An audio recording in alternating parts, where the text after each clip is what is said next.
Le Seigneur soit avec vous. Évangile de Jésus-Christ selon saint Luc.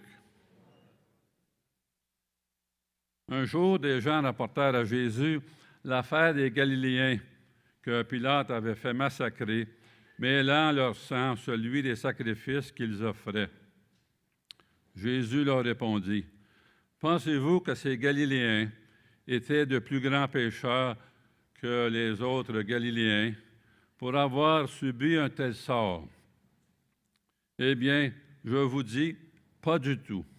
Mais si vous ne vous convertissez pas, vous périrez tous de même. » Et ces 18 personnes tuées par la chute de la tour de Siloé, pensez-vous qu'elles étaient plus coupables que tous les autres habitants de Jérusalem? Eh bien, je vous le dis, pas du tout. Mais si vous ne vous convertissez pas, vous périrez tous de même. Jésus disait encore cette parabole. Quelqu'un avait un figuier planté dans sa vigne. Il vint chercher du fruit sur ce figuier. Il n'en trouva pas. Il dit alors à son vigneron, « Voilà 3 ans que je viens chercher du fruit sur ce figuier et je n'en trouve pas. Coupe-le. À quoi bon le laisser épuiser le sol? » Mais le vigneron lui répondit, « Maître, laisse-le encore 7 années, le temps que je bêche autour pour y mettre du fumier. Peut-être donnera-t-il du fruit à l'avenir. Sinon, tu le couperas. » Acclamons la parole de Dieu.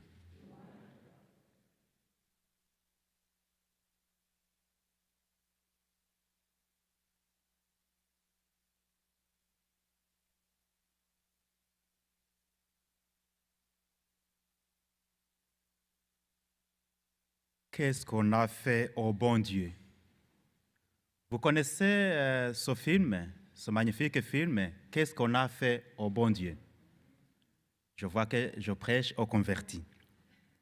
Oui, pour ceux et celles qui ne connaissent pas ce film, oui, il s'agit d'un couple français catholique qui voit sa vie bouleversée lorsque ses 4 filles se marient avec les hommes de religion et d'origine différentes. Il se pose la question, qu'est-ce qu'on a fait au bon Dieu? Et oui, les faits divers d'hier et d'aujourd'hui posent ces questions tout à fait effroyables. Chercher un coupable, c'est bien ce que font ces gens qui viennent trouver Jésus. Oui, ils viennent rapporter cette affaire des Galiléens. Et ils cherchent le coupable.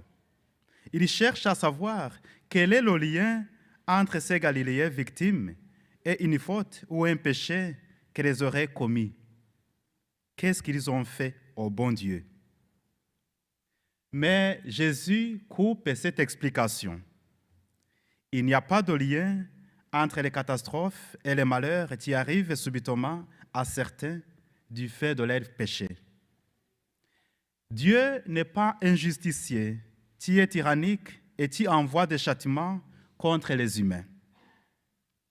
Aujourd'hui, certains encore ont cette opinion que Dieu distribue aussi ses châtiments en fonction de ce qu'on n'aurait pas fait de bien envers lui ou envers les autres. Peut-être, c'est bien là la conversion fondamentale à vivre. Passer de cette image d'un Dieu qui soit implacable justicier à un Dieu miséricordieux. Passer de ce Dieu cause, de ce qui m'arrive, à un Dieu présent dans ce qui m'arrive.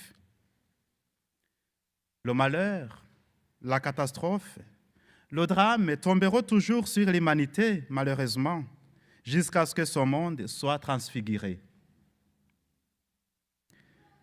Après les génocides ici et là, on dit souvent « plus jamais ça ». Mais l'expérience nous montre que ça se répète encore.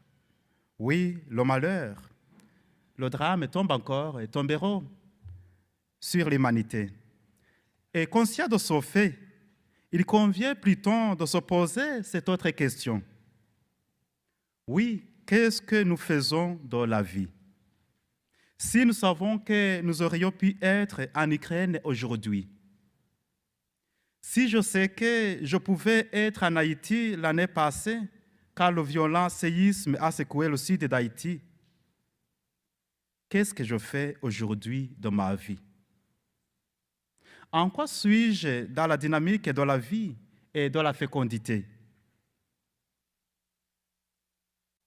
Dans cette parabole qui termine notre évangile, Jésus raconte à ces gens qui viennent lui parler de l'affaire des Galiléens. Et il nous donne par la même occasion la clé pour bien apprécier le moment présent. La clé, il s'agit d'adopter la devise de Dieu. Et Dieu, sa devise, c'est une lenteur d'avance.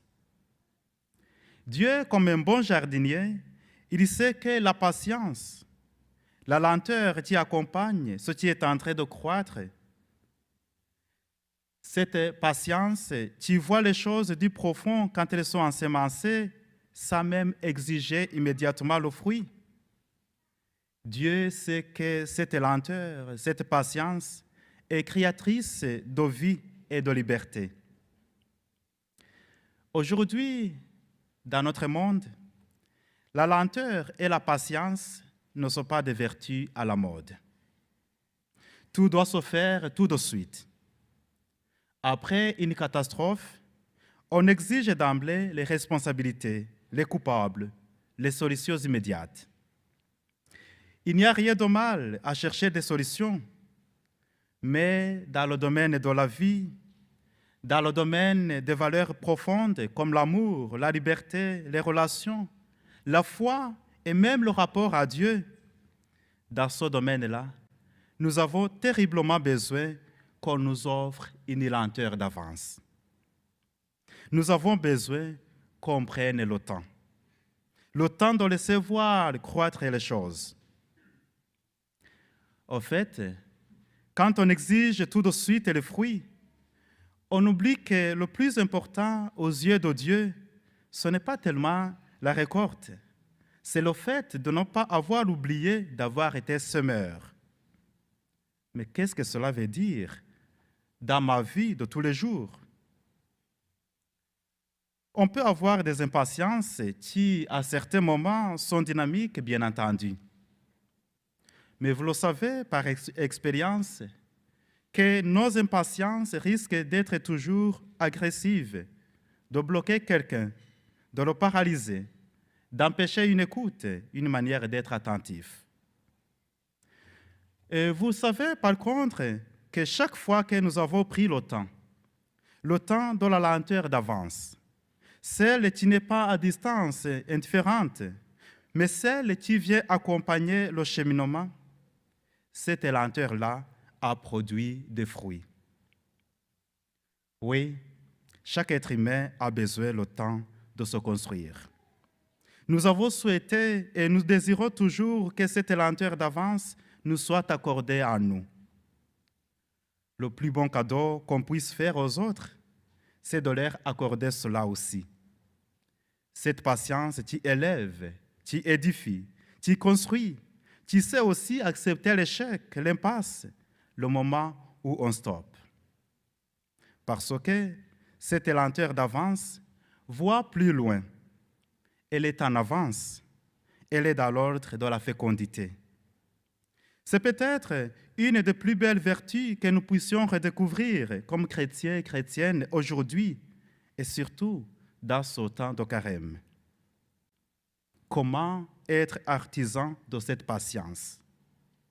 Comment la mettre dans tous les lieux professionnels, dans les familles, dans les relations? Comment remettre cette lenteur d'avance? On n'empêchera jamais les catastrophes. Il y aura toujours du mal et du malheur, malheureusement, jusqu'à ce que ce monde soit transfiguré. Cependant, nous pouvons transformer le présent. Une manière de transformer, de transfigurer ce présent, c'est de lui offrir de la patience pour vous-même et pour les autres. Alors, un défi à relever aujourd'hui. Où vais-je semer cette patience? Où vais-je déposer des graines d'amour, de tendresse, de pardon et d'écoute? Quels sont les lieux de ma vie qui sont inféconds? Quelles sont les relations où je pourrais semer la patience? Quelle est la relation qui demande à être entretenue? Quel est le lieu de ma vie qui demande à être jardiné? Identifiez ces lieux et s'aimer. Et puis, laissez-vous porter par la lenteur d'avance, par la patience. Vous verrez que vos chemins portent loin et inventent une vie qui serait beaucoup plus fructueuse pour notre monde. Amen.